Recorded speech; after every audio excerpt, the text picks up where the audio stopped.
Ready, Hans Christian? I'm so Let's ready. try it out. Just waiting for you. Yes. So, Yes. to the people watching or listening, welcome back to another episode of the Badminton Experience, an online version. Me and Hans Christian is not at the same location, obviously. So, Hans Christian, how are you doing? Where are you in the world?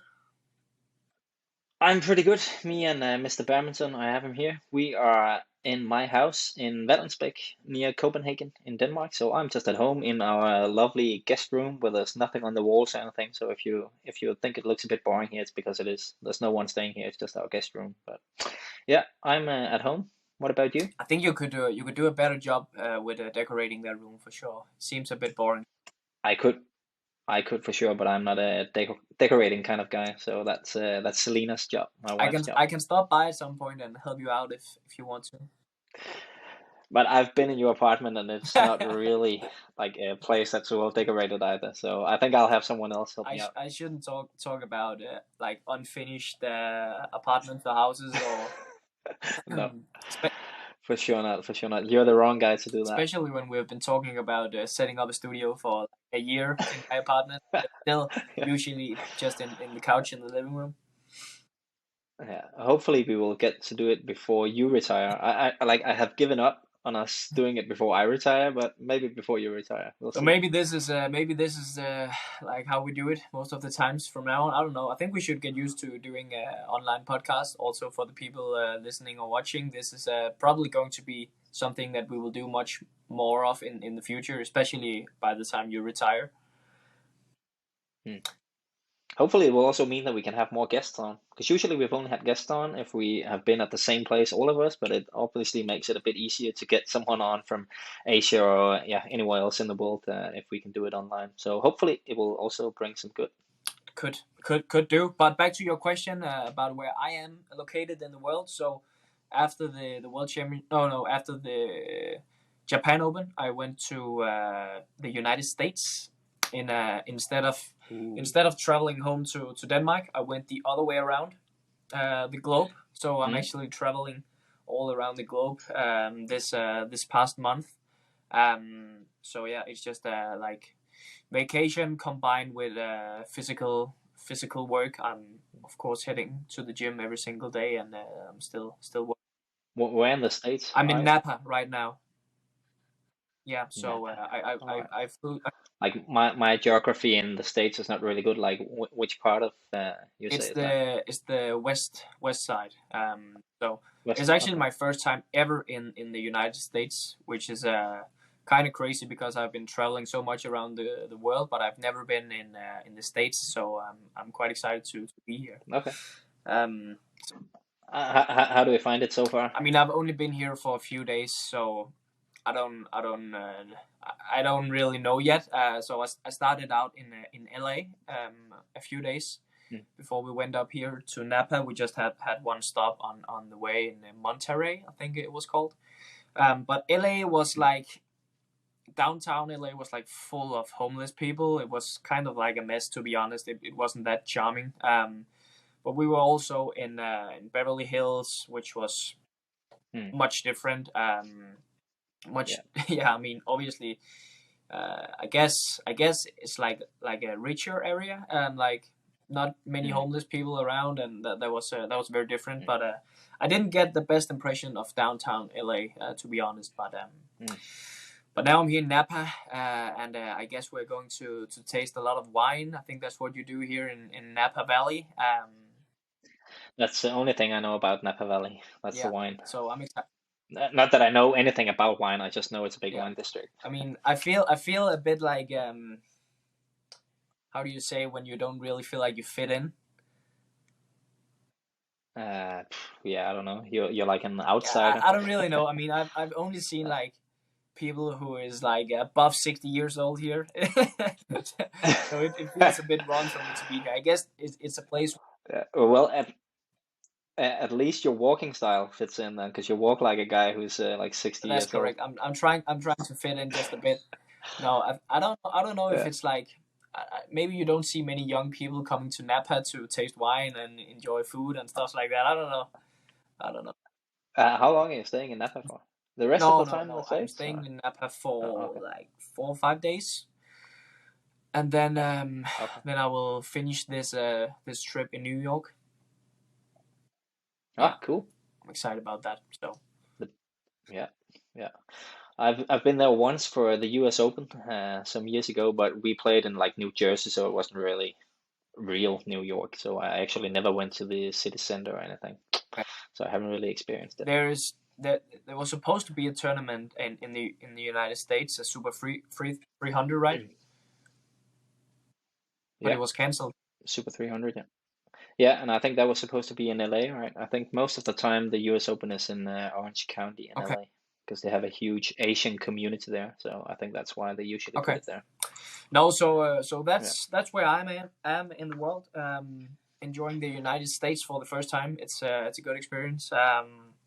Looking forward to the rest of the trip, but that is not what we are going to talk about in this episode of the Badminton Experience.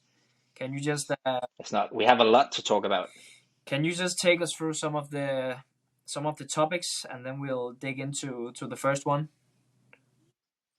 Yeah, well, first of all, we need to finish our talk about the World Championships. We did this episode last time when we were in Japan, where we were looking ahead for the quarterfinals and the men's singles and the rest of the other quarterfinals as well. So we will, of course, finish that. We will also look at what went on in Japan Open, which was played last week, and there's a lot of controversy from that, which includes you.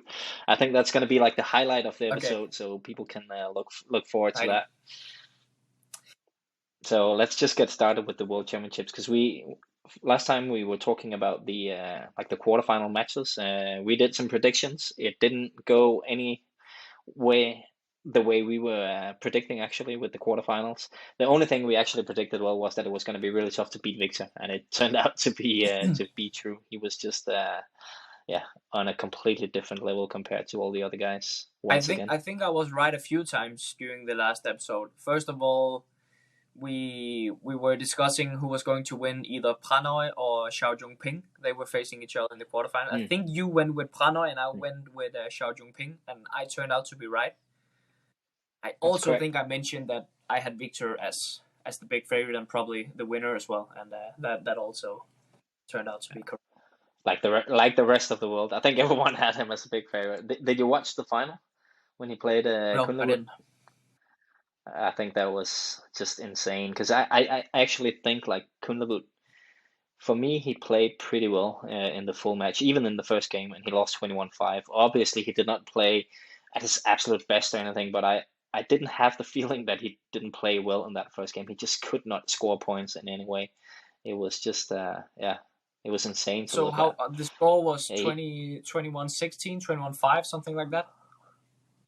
Yeah, 21-5 in the first game, Right. 21-16 in the second one. And the second one was actually a quite close fight up until the interval. I think after 11, Victor kind of got away with it. Okay. I think he just got a few extra points at the end. Kunlerwood saved a few match points, but yeah, the second game was like better to watch because it had a more like even fight. Okay. But yeah, I think there's no doubt that Victor he deserved that title. Like as I mentioned last time, I didn't feel actually he played his best. He looked great in the first few rounds, but from that quarterfinal against Ginseng, which we thought could be maybe a little bit closer, he just played amazing. He destroyed Ginseng in the quarterfinal as well. Won the semifinal extremely convincingly as well. So yeah, he is the guy to beat, no doubt about It that. was a little bit close in the second game against Chorten Chin, right? A little bit. Yeah, a little bit. I think he won like 16 and Okay. 17 at the score. So yeah, I'll still say he was pretty much in Okay. control. So do you remember we talked about at the time we did the last podcast, the first few rounds had been played. We talked about that he was playing a little bit close, a few close sets with Darren and also with Mark Kaljuf. But we talked about how you automatically like step up to the occasion. You're going to face a tougher opponent, and I think that that turned out to be true. I mean, he definitely stepped up in that quarterfinal against Anthony Ginseng. I watched that one in the hall. Yeah. So yeah. Yeah. He's there's not a lot of stuff left to say about Victor. He's just been phenomenal this year. Still only lost that one match to Lakshya in German Open. And obviously, yeah, he pulled out of Japan Open, so he didn't play any more matches there. It's going to be interesting to see how long his winning streak is going to How be. long is it by now? Yeah, I'm actually not entirely sure. It's 30 something. Wow, Um, yeah, crazy. yeah, But I think yeah. what Viktor does really clever as well is pulling out of the Japan Open right after. And I think Mhm. he's been doing a good job of actually pulling out when he's not 100% Yeah, motivated or maybe 100% fresh in the body, because that yeah, is definitely it is at those occasions where he might actually lose a match where he's supposed to win, mm, because he mm, might be a bit tired or a bit mentally fatigued. So I think that's actually quite a good idea for him to try to avoid those experiences, because right now you and I are yeah, sitting like having this a kind of like illusion of him not being able to lose at all because he never loses. yeah. He's almost invincible. So Yeah. but it I think that can change so quickly if you just lose like one match, Mm, then suddenly all the players in the field get this feeling of like, wow, he can actually be beat, and then when they are mm, going to face him, they have this mm. belief that they know it can actually happen, and then they might give like 10% extra effort than they would do if they have this feeling like he's unbeatable. Yeah, it's a great point. It's a good way for him to protect himself from affecting his confidence from a bad loss, I should say. Two, like in this winning streak, he has two events where he actually played a match and then pulled out afterwards. He did it in Thailand Open, I remember. I don't on the top off the top of my head, I don't recall the other one, French but he Open, has a couple of ones where he actually French which one? Open. French Open. Yeah, yeah, that's probably the one. Yeah, but yeah, it is a good way of protecting like this aura there is around him, no doubt about that. And it's not that easy actually. Like you know that as well. It's not always that easy to just pull out. It can be quite a tough decision. Like especially last week for Viktor in Japan Open. I think everyone knows that it's Yonex big showpiece event. It's where Yonex is from. It's his main sponsor, so it's not that easy to make that decision in the end. So yeah, you got to respect that as well. He's been not only very good on court, he's also been very good with the decisions he's Yeah, made off and court. he did it in the Swiss Open as well, Mm, just yeah, just after the All England. that's But I correct. mean, it makes sense that if you win the All England, then you cannot Mm, really motivate yourself the same way for the Swiss Open next week. And if you win the World Championships, mm, you might not be able to motivate yourself um, to the same degree at the Japan Open afterwards. So it makes sense, and I mm, also think it's like when you have won one of these major titles, you shouldn't play the next few weeks. I mean, you should be able to enjoy it, mm, regroup physically and mentally, and mm, then prepare yourself again. And I think that's one of the things that actually annoys me a little bit when I see the new tournament calendar. And I think mm, we can get into. I don't know if we should get into that in this episode or maybe save it for the next one. But the new BWF mm, tournament calendar for the next few years has just been released a few weeks ago, and next year there's the World Championships in Denmark and Copenhagen, and 1 week later there is a Super Thousand in China. So I mean, a Super Thousand is one of the biggest tournaments of the year, and for me, yeah. it just doesn't make sense to like, let's say you actually won the World Championships, and then you have to play a Mm, super important tournament the week after that. mm. Yeah, that is crazy. I totally agree. I totally agree. It just shows that there are too many big events in the calendar. So they're just trying so hard to fit them all in, but it's just not possible. There's no doubt if I ever won one of those tournaments, I would definitely skip the next few couple of weeks. I think it is the most, the best thing to do for the rest of the year. I feel like the value of winning one of these big events is like it's losing its value a little bit when there's so many tournaments and Mm, when the biggest event mm, is being played every single year. That's one of the reasons why the Olympics is so special, because every fourth mm, year you rarely get a chance to even participate in this event. But mm. I mean, just throwing in so many tournaments all the time, and it's just yeah, I think it's a shame. Yeah, it is. It is. I think lots of players also did not really like the idea that the World Championships, for example, is being played every year now. It used to, like back in the days, it was only every 3 years. Then they changed it for every 2 years, and now it's, yeah, every year except for the Olympic year. And I completely agree. Just it loses a little bit of its value. It's not that I didn't want to. I still want to win the World Championships, but yeah, it loses a bit of value for sure. And I think one way to really see that is that it's a lot harder nowadays to remember who has world championship titles, like how many do they have and stuff like that. It was a lot easier back in the days because it was yeah, an event you didn't see too often, so you could always remember the fantastic matches from each event. It's much harder now. So when was the World Championships being played every second year? That was I think that started in like 93 or 91 actually. Then in 93, 95, 97, 99. But before that, like when it started in 1977. Then the next edition was in 1980, then 83. Then I actually think it's in 85, 87, 89.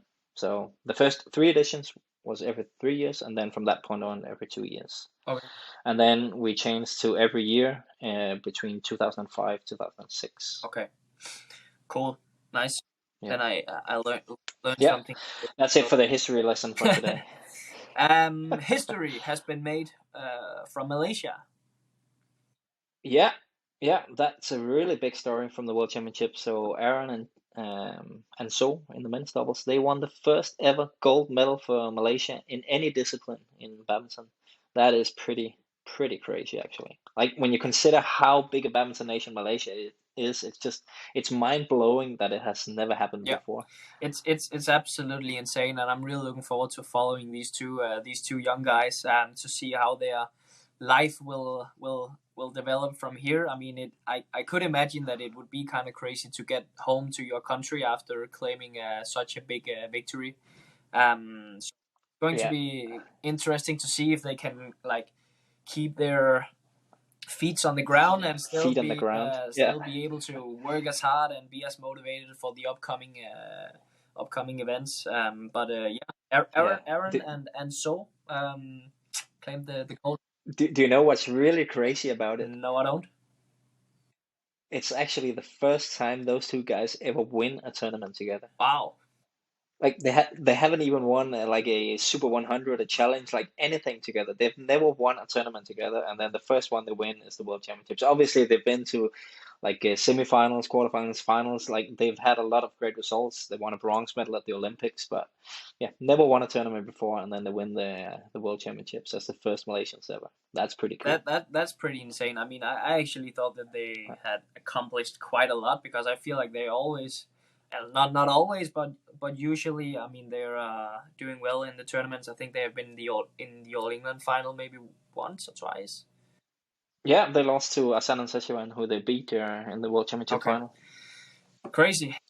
I have to admit as well, I was actually rooting for the Indonesians, and it was like I saw it as a bit of a win-win situation because I like obviously I'm a guy who likes records and history being made and stuff, and there was history being made that the Malaysians won, but I also really liked the statistic that Asan and Sechuan had never lost a match at the World Championships before. It was the fourth time they played together, and like yeah, they could win it for the fourth time. It would have been yeah, just insane, but.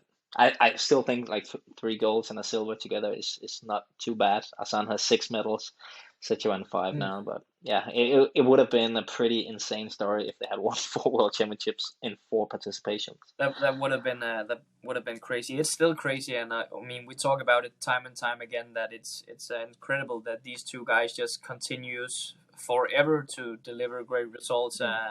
We talked about how old was Sichuan. We talked about that as well. Yeah, he turned 38 during the World Championships, or was it during Japan Open? He just turned Okay, 38. crazy. Yeah. Yeah. And Asan 34. And I think actually there's one more thing about the men's doubles that was made it even more like historic because Shetty and Rankireddy, they also got a medal for India, and that's definitely not something they're used to in India, getting medals in the doubles disciplines. They got one from Jawala Gutta and Punapa in women's doubles before, And I think maybe also one in mixed. I'm not sure, but yeah, it's for sure the first time in men's doubles. So that's also a big thing Yeah, for them. crazy, interesting to follow Yeah. these different pairs in the Mm. future. Yamaguchi Mm. is on your notes, Hans Christian. Yeah, she's on my notes, and that's because I think she just deserves more attention. Like I think she's overlooked a little bit, and now she defended her title. She won in Huelva last year, and now she won the World Championships again. She's the world number one. I feel like we never talk about her. No one really talks about her if you consider how crazy her list of achievements actually is. So I thought there was no way we could talk about the World Championships without just at least acknowledging that it is pretty insane. And I actually watched the final she played against Chen Yufei. I had called Chen Yufei as my favorite to win the title before the tournament, so I wanted to see if I at least made one good prediction. I didn't. But I actually found her match or her way of playing, her style, Yamaguchi in this match, really, really entertaining. She was so aggressive, attacking all the time, and I was actually quite shocked because she's not very tall. I'm sure we can agree on that. But sometimes she can just hit some crazy angles, some crazy attacking shots where I'm like, how is that even possible for someone who's like she's not even 160? So yeah, it's she really impressed me. She is a very impressive human being. I would say it's like as you mentioned, she's not very tall at all, but I can't even comprehend how she's still able to get around the court that well. And as you mentioned, also Yeah, um, like performing crazy attacking shots and just getting everything back in the defense. I can't really comprehend it. It's quite amazing. I mean, if the yeah. audience do not know much about Yamaguchi, then go and watch some of her matches. It's quite incredible to see her play. It is, and I think like she's also a very different character because she's like very introvert, so she's not really expressive in any way. Even when she won, you can hardly see it, and it's not like I like when people are very expressive, but I think it's also quite fun actually to see someone who is like the complete Mm. opposite, and she's really like soft spoken and yeah, not giving anything in terms of emotions away. I think she's a cool character to have. Am I right by saying that she won the Japan Open like many years ago, but that was kind of like her first international tournament or something like that. She came from the qualification.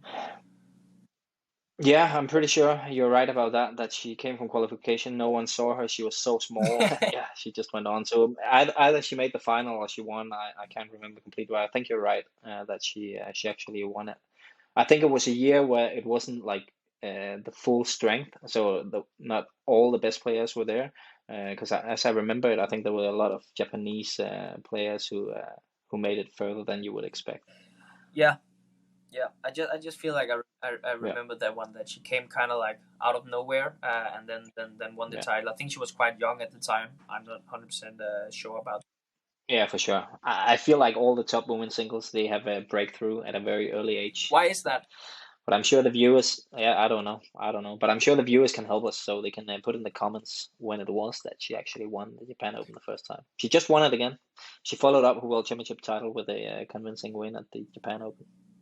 Yeah, yeah, she did. But yeah, Uh, I don't know why the why girls make breakthroughs earlier.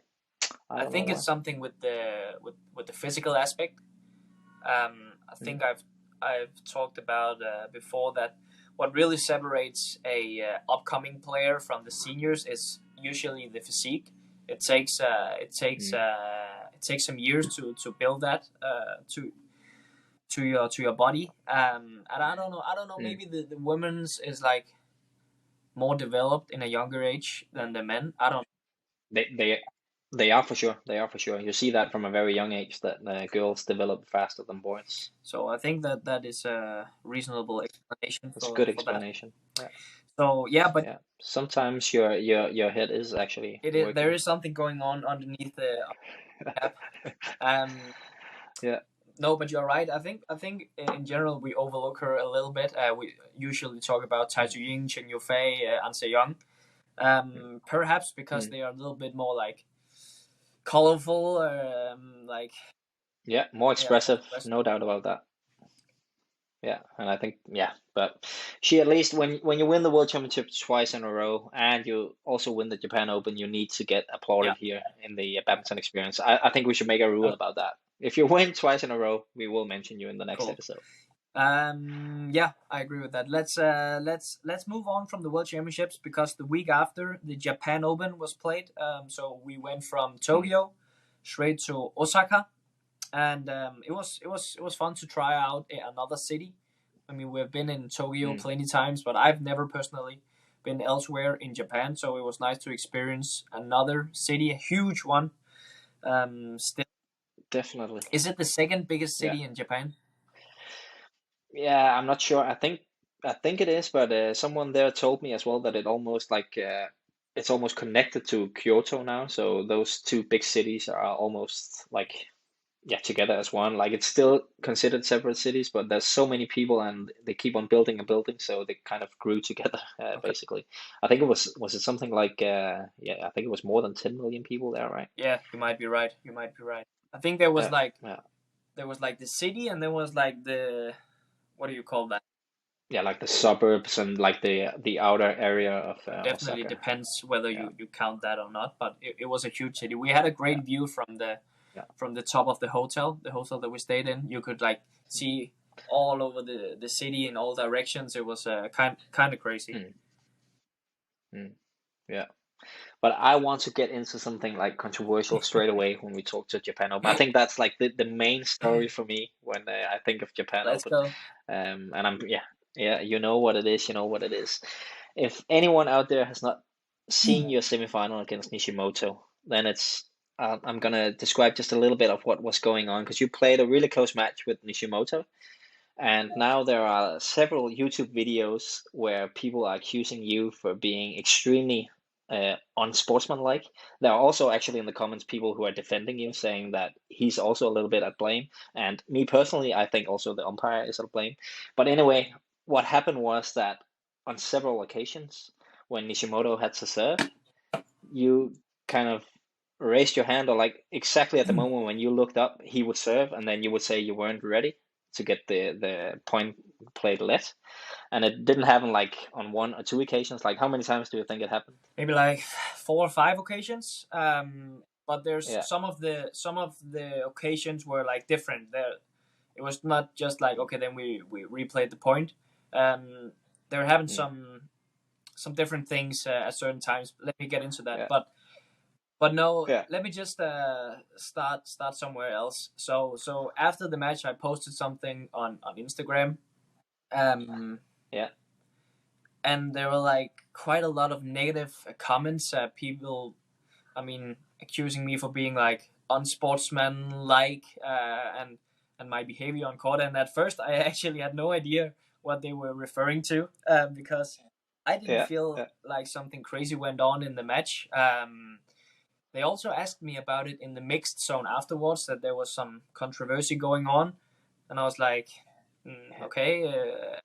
Was Yeah, there? I didn't Yeah. really knew what they were referring to at first.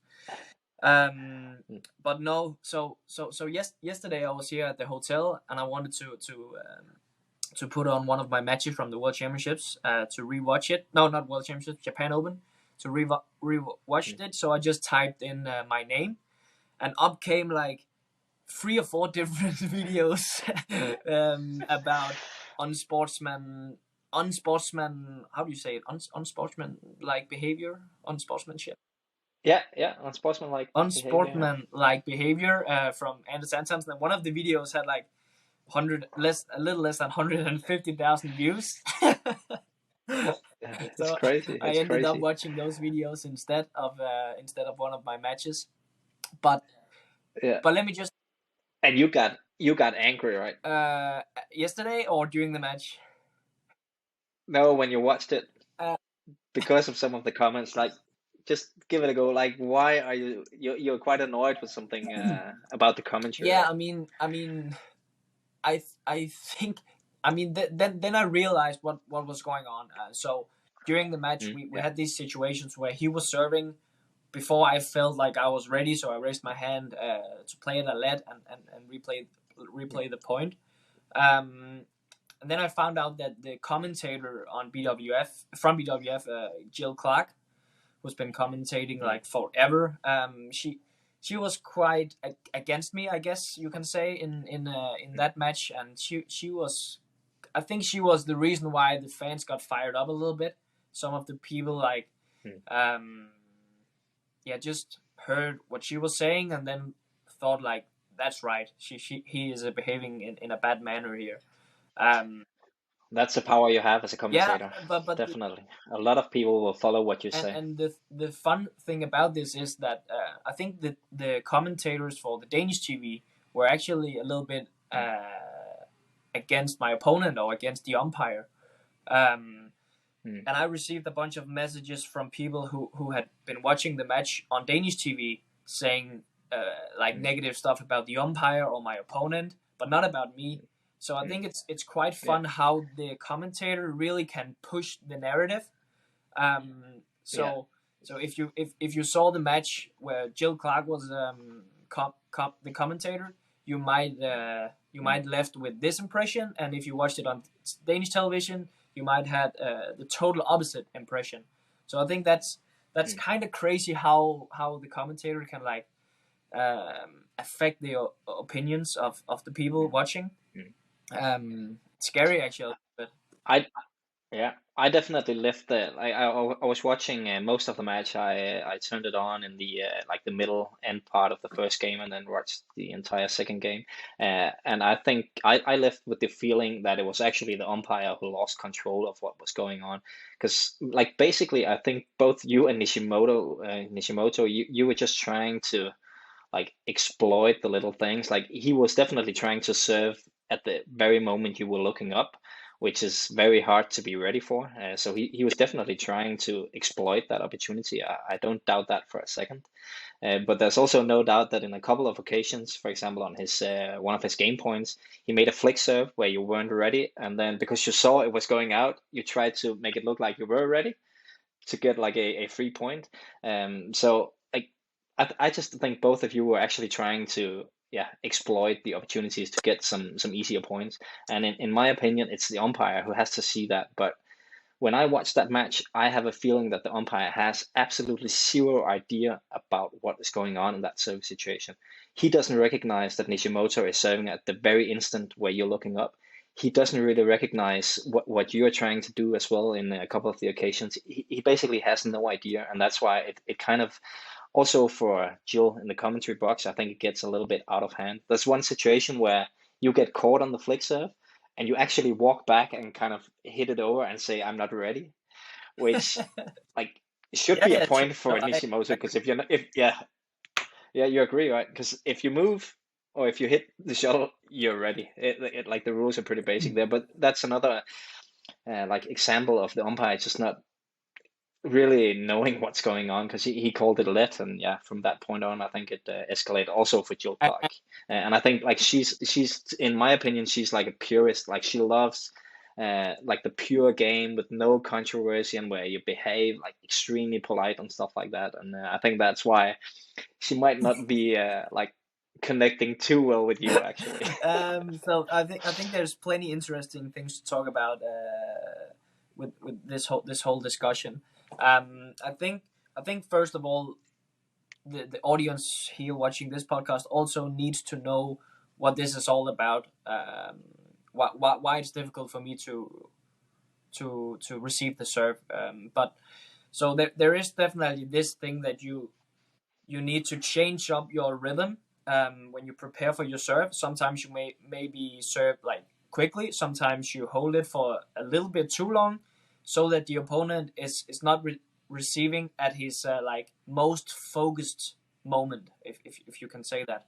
So when I'm going to receive a serve, I stand up and I'm ready. The opponent is ready to serve, and then we go. But there is a trick where you can like serve very rapidly just at the time where your opponent looks up, and you can also hold it for a very long time so the opponent is standing there, maybe losing a bit of focus, and then the serve comes. Usually it's just like a natural rhythm where I think the one receiving is showing that he's ready, and then the server is showing he's ready, and then he serves. But sometimes you try to do these little tricks to make sure that the opponent is receiving at a time where he's not fully focused. But it's definitely the the task for the one receiving to make sure that he's not receiving at the time where he's not totally ready. And that was what I was trying to do as the one receiving the serves, and he was trying to do the opposite as the one serving. I don't think that I did anything wrong in letting this serves just go to the floor and then just giving it back to him and saying that I wasn't ready, because he's definitely serving at a time where I'm not ready. I don't know if this was the thing that people got upset about, or if it was the few points where I tried to. I mean, for instance, at 21-20 in the first game, he flicked. I showed that I wasn't ready, and then the serve went out of the baseline. And then I thought to myself, okay, let me just try to pretend that I was actually ready. And then I kind of screamed like I won the point. It didn't work out for me. The umpire made sure that the point got played late, as it should, and that's totally fine. But I mean, I don't like how do you say it? I have no. You don't regret I doing have that. no regrets towards that. I mean, this is all like small games and trying to get the advantage in the game, and there's so much going on that the umpire, the commentators, the fans has absolutely no idea about. So just assuming that everyone is following like the rules 100% is absolutely not true. There's so many small games going on during the match. I also think that this is why it's good for us to sit here and talk about, so the people watching really understands what's actually going on in the match. But I think the viewers will have a good point that's not very sportsmanlike. Like even if you no, but you just don't care about it, which is fine. And absolutely, I agree with you that 99% of the cases that would be the same way people are thinking. Something similar happened in the second game as well, right? When he was called fault on his serve. I don't know if you noticed that one yourself, but you actually like right before he was called fault, you raised your hand like you weren't ready. I watched that one back again, and I'm not actually totally sure, because I think it happened a bit fast. So he was making a flat serve, and I was like, I was about to raise my hand, but then I actually hit it anyway. And he definitely wasn't being called by the time I hit it. So I don't know if I feel like I didn't have the time to decide whether I was not ready or actually going to play it. But I ended up playing it. I'm not actually totally sure about what went through my mind at that point. But what I will say is, it's not my job to make that decision. That's the umpire's job. I mean, yeah. Yeah, I completely agree. That's why I feel like he completely lost control of the situation. Because I like you, I don't feel like it was very controversial in any way. I actually felt like there was a fine atmosphere in the match. Like overall, it was just like a tough fight. It was a close match. But I didn't feel like he was behaving badly or you were behaving badly. Oh, Not at it all. was I didn't have that feeling. I just saw it as an intense match. Definitely an intense match, and both players were trying small things to get the advantage. And that's, I mean, it's really nothing unusual. It's how the game works. So I would say that if you think that was kind of crazy, then you have seen absolutely nothing. So definitely do not show up at our practice sessions and see how we behave there. But I don't know. I mean, I think it's the umpire's job to make sure that everything is going according to plan.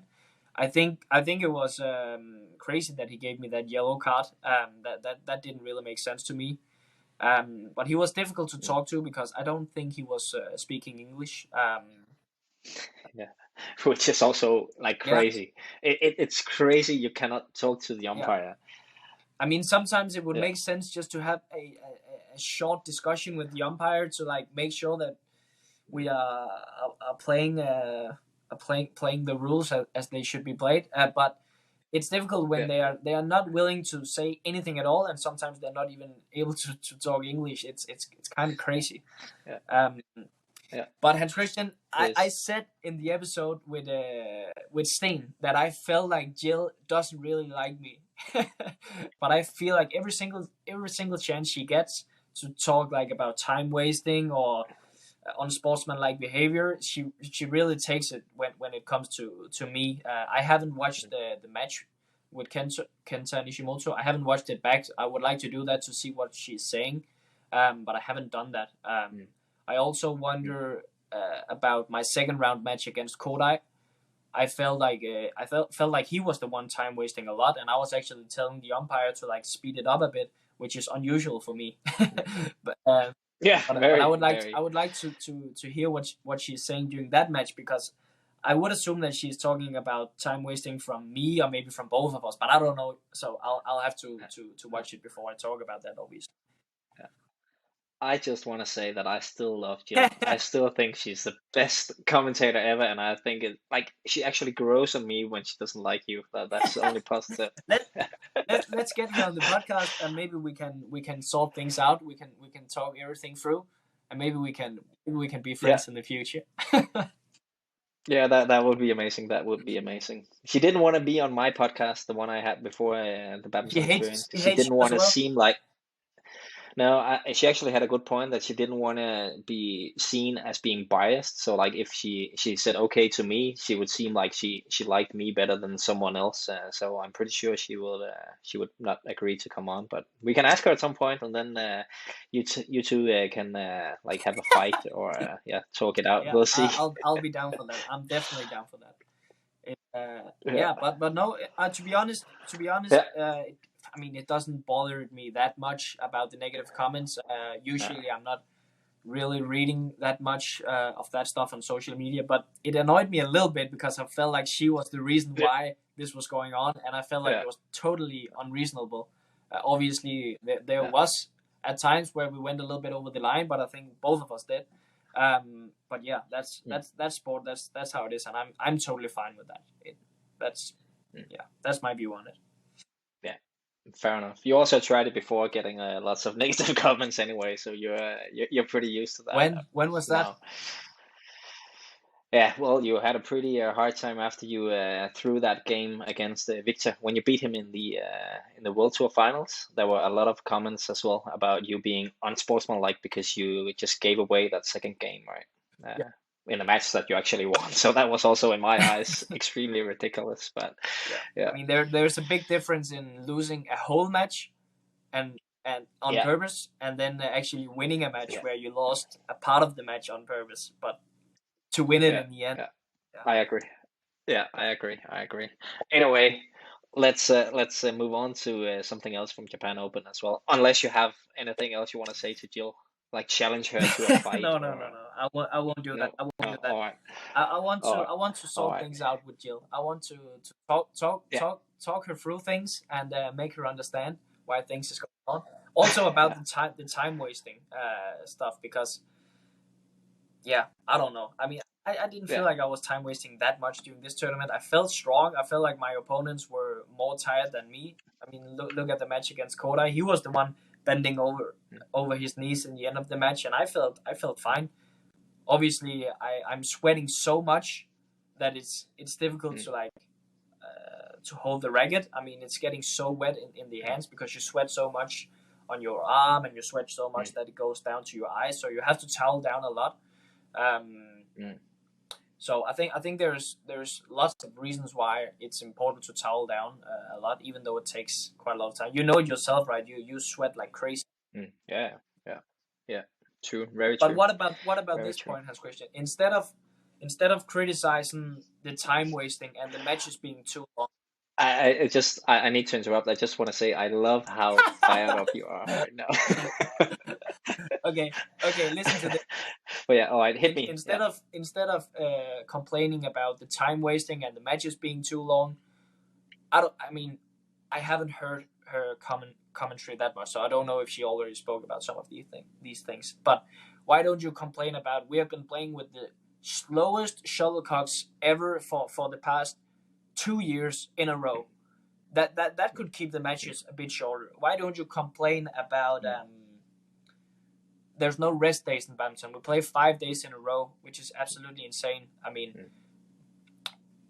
a badminton match can be up to like 90 minutes, which is the length of a football match, and you have to do that maybe five days in a row. I mean, look at Kenta Nishimoto's tournament here at the Japan Open. It's like playing a football match by yourself like 5 days in a row is absolutely insane. I think there's so many things that you could point out that could eliminate all these things. Why do we still play 3 sets to 21? Why don't we change to 5 sets to 11? That could make the matches.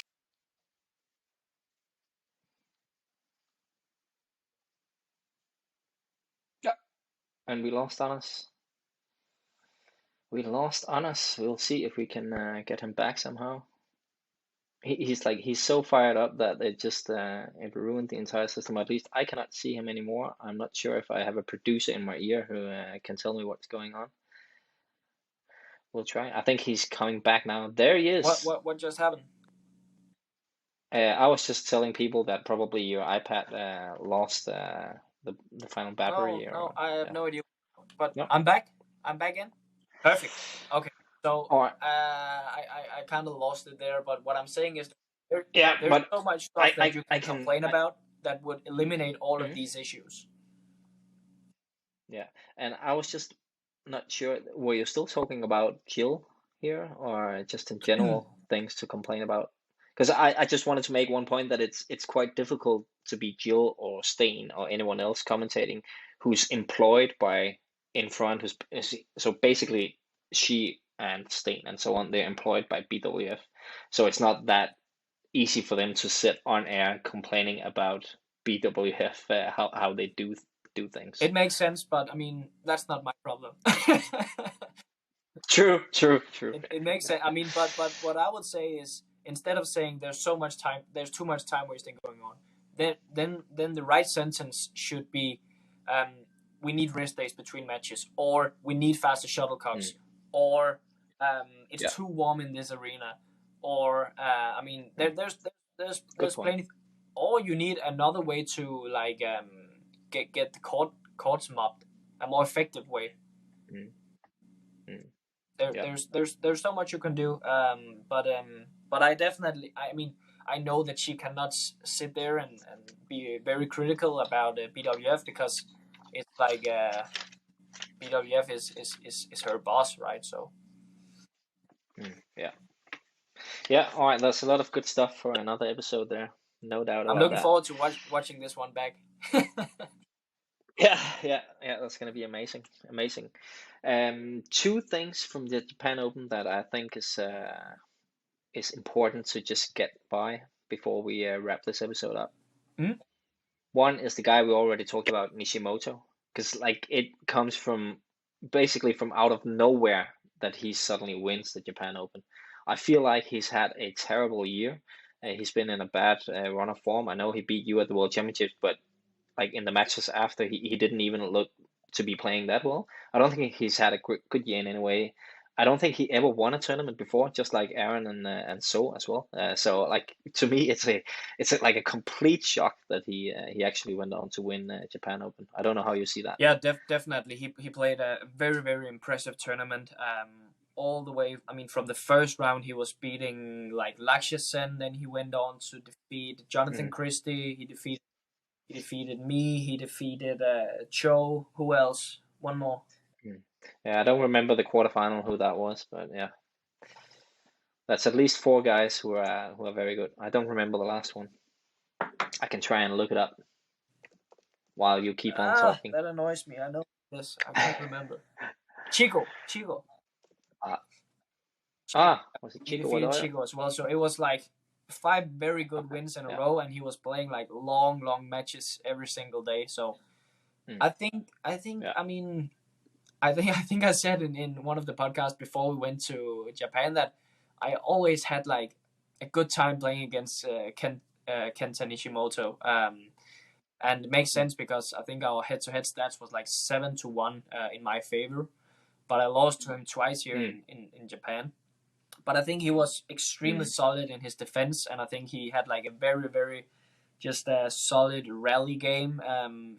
his attack is good as well, but it wasn't like he was scoring that many points by attacking. Definitely not against definitely not against Jonathan. I saw the match against Jonathan. I think he was just adding like a good pressure with his attack, but wasn't really scoring on his attack. But his defense and his he was fighting very hard. So I think that those were the things that really worked for him this week. Yeah, I just looked up his results now, and like his shortest match was the first round against Lakshya, which was 1 hour and 6 minutes. Then he goes on, plays 1 hour and 19, 1 hour and 19, then 1 hour and 9 minutes against you, which is only 2 games. The only match he played that didn't go into 3 games, and then the final 1 hour and 32 minutes. So in total, he's over 6 hours of playing time on court in 5 matches. Yeah, it's very impressive. I feel like he was riding this wave of being on home soil. I think he was really feeding off of the energy from. I mean, not that the Japanese crowd is that energetic, but still being on home court can definitely add some fuel to you. Yeah, I really didn't want to be like in his body on Monday morning when he woke up. He must have been so sore everywhere. It must have been crazy. It must have been insane. I always wonder how the other players feel in their body. Yeah. I hope they feel just nearly as bad as I do if I play many matches in a row. It doesn't happen too often anymore, but when it does, tough. It's very, very tough for the body, and especially as mentioned earlier, to play 5 days in a row, where you maybe usually you do not get the best sleep if you have played like a late night match. So you would assume that he's absolutely drained after a week like this. So he has some time to recover now. But I mean, bunch of credit to Kenta. He played a phenomenal tournament and really like stepped up since his countryman Kento Momota is not doing as well at the moment. But yeah. Another Japanese guy who also stepped up is your mom's favorite badminton player, Yuta Watanabe. I know, Yuta Watanabe. I know they did not win the tournament, but they actually they defeated Cheng Wei and Huang Yaqiong in the semifinal, which ended a 38 match winning streak for the Chinese pair, which is one of the longest ever. But I think there were like 4 or 5 on the list of the longest mixed doubles winning streaks. But did you watch the Chinese actually had a match point on 21-20 in the final game? Have you seen that point? No, I haven't because I was about to warm up for my match, but I heard about it. Yeah, it's crazy. Like everyone watching, if you haven't seen it, you need to go to YouTube and find that. So it's from the semifinal. BWF put it up also in the highlights video. So just find the semifinal match between Arisa Higashino, Yuta Watanabe, and then Huang Yaqiong, Cheng Wei on 21-20. Like he's hitting a smash on his forehand side, Yuta, straight down the line on Cheng Wei, and he hits like an amazing cross court long defense. And Watanabe, like he has no right to even get to that shuttle, but he just runs so fast with those little legs, like it's crazy, and then hits it full power cross court, the diagonal all the way down in the corner, and just catches Huang Yaqiong and Cheng Wei off guard, and that's to save a match point, and then they move on to actually win it. It's definitely, I guarantee everyone, it's worth your time finding that video online. Yuta is a unique human being, just like Akane Yamaguchi, as we talked about earlier. His body is made out of something else. I mean, he is an amazing athlete and also an amazing badminton player. I was actually very impressed with the Thai pair, Subsidi and Lechapol, that they were able to beat these guys, these Japanese players, because I feel like they were so good.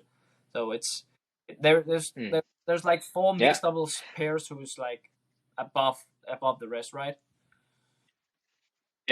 Yeah, for sure. And I was also a bit surprised to see the Thais win, because I feel like even though they're still world number 1, which is also because of the frozen rankings, I think there's no doubt the Chinese is probably the best pair.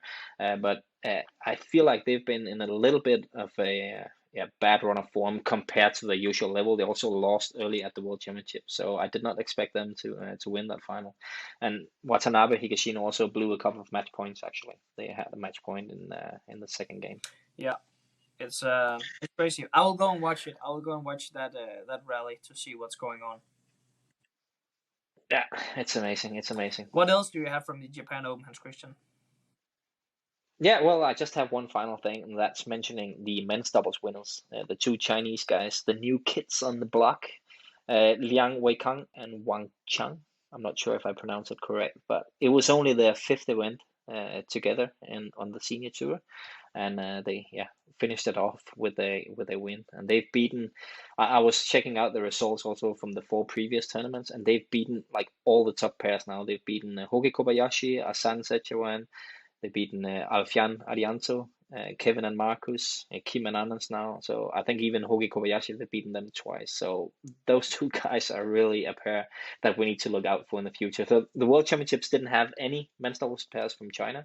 Well, I think it's pretty cool to then see these two guys just going out there and winning a huge title in the only fifth event together. So those two, it's going to be interesting to see if they're going to be another great Chinese men's doubles pair. How old are they? Yeah, I'm not sure. I still think they are quite young. They remind me somewhat of well, it's very the classic combination of a hard hitter and a guy who's very good on like mid front court. So one of the guys has a huge smash and can just keep on smashing, and the other guy really creative on the front of the court. Interesting. Yeah, Yeah, yeah. I didn't watch any of their matches, but I will for sure. They were playing against our good friends Kim and Anders in the final, but I was on the plane to LA at that time, so I did not get a chance to watch it, Yeah. unfortunately. Um, Yeah, I saw that match. It's the first time I saw them play actually. I've only seen the results before. Obviously, I was I was rooting for Kim and Anas, and I thought they had a very good chance as well. But yeah, they lost it in the third game. The Chinese just ran away okay. with it. I watched the semifinal for Kim and Anders when they played against Kim Sarang and Kim Gi-young from Korea. Yeah, A very interesting men's double. They don't play that often anymore, right? yeah, Kim and Kim. Yeah, funny as well that there were three Kims on court. Ah, we lost Anas again. I think it's because he just wants to go out, eat, have fun. He doesn't really want to be here. He actually just wants to enjoy his holiday time. Hopefully, we can get him on one more time to just wrap things up. If not, then I'll just wrap it up because we are already out of topics. Ah, no, it's not him. It's not him. It's just my producer. Uh, Oh, there he is. He's back again. I don't know what's going on, but let's wrap it up just so it Oh, won't happen too let many times again. yeah. I also just said that we just need to get you back so we can wrap it up because you also need to go out, have some nice food, have some wine, enjoy your holiday or training camp or whatever you call it. And now he's gone again. So I think I will just wrap it up now because we already talked about everything with the Japan Open World Championships that we had on our books or in our schedule. So I will just say thank you so much, everyone, for tuning in for another episode of the Badminton Experience. I'm not quite sure exactly when we will be back, but we will be back soon enough, and it will probably be the same setup as today. So hopefully you enjoyed that one. Thanks so much for subscribing, for watching everything. Please leave a comment if you like what you see. And yeah, I guess that's it. Bye, guys.